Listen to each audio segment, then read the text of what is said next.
Welcome to SRM news.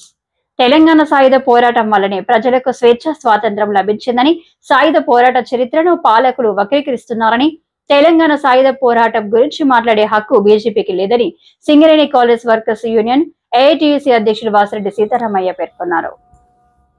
మంగళవారం Singareni ఆర్జీవన్లోని GDK 11 లేన్లో Telangana సాయుధ పోరాట వారోత్సవాల సందర్భంగా ఏర్పాటు చేసిన కార్యక్రమంలో అమరవీరుల స్తూపం వద్ద పూలమాలలు వేసి నివాళులర్పించారు.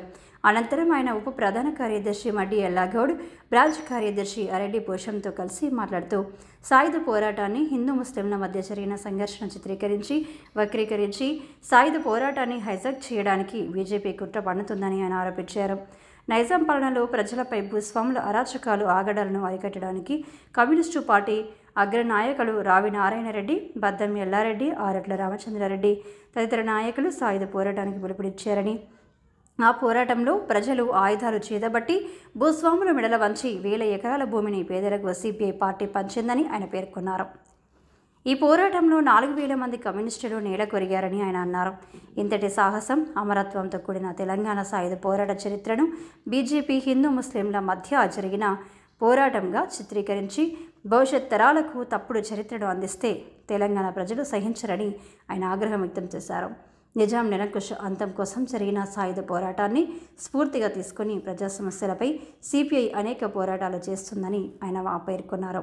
ఇంకా ఈ కార్యక్రమంలో సిపిఐ రాష్ట్ర సమితి సభ్యులు గోసిక మోహన్, నగర కార్యదర్శి కనకరాజులతో పాటు సిఐటియు నాయకులు, కార్యకర్తలు అధిక సంఖ్యలో పాల్గొన్నారు. పేర్లు చెప్పారు. దొడ్డి కొమరయ్య లేదా మన మన రావి నారాయణ రెడ్డి, బద్దం ఎల్లారెడ్డి, ఆరుట్ల కమలాదేవి వీళ్ళందరూ ఆనాడు ప్రాణాలు అర్పించి తెలంగాణను సాధించినటువంటి నాయకులు. మరి వాళ్ళ త్యాగాలతోటి మనకి ఆనాడు తెలంగాణ విముక్తి అయింది. అంతేకాదు, ఇవాళ మనం ఎందుకు ఈ బాయి మీద జరుపుకుంటున్నాం? Singareni college workers union AITC ఎందుకు జరుపుతుందంటే, తెలంగాణలో సింగరేణి కాలేజ్ వర్కర్స్ యూనియన్ ని స్థాపించిన నాయకులే ఈ సాయుధ పోరాట నాయకులు.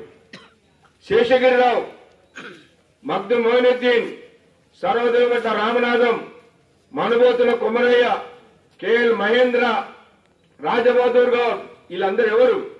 తెలంగాణ సాయుధ పోరాట నాయకులే కదా. తుపాకీ బట్టి తెలంగాణ కొరకు పోరాటం చేసిన నాయకులే కదా.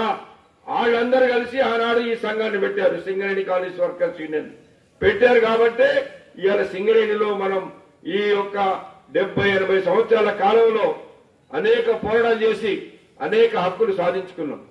ఇందాక మన ఎల్లా గారు చెప్పాడు కదా, ఇవాళ సింగరేణిలో మనం అనుభవిస్తున్నటువంటి ప్రతి హక్కు వెనుక ఆ లీడర్ల త్యాగం ఉన్నది. రేపు దీపావళికి బోనస్ తీసుకోబోతున్నాం. ఎట్లొచ్చిందో చెప్పమనండి, ఎవరి వల్ల వచ్చిందో చెప్పమనండి. ఆనాడు విఠలరావు గారు ఖమ్మం పార్లమెంట్ సభ్యుడు ఎంపీగా ఉన్నాడు. ఉండి సింగరేణి కార్మికు బోనస్ కావాలని 56 రోజులు సమ్మె చేయించింది మనతోటి. బోనస్ పుట్టింది. భారతదేశంలోనే బోనస్ అనే మాట లేనాడు సింగరేణి కార్మికులకు బోనస్ పుట్టింది. అది వాళ్ళ దేశవ్యాప్తంగా చట్టమైంది. అందరికీ దొరుకుతుంది బోనస్.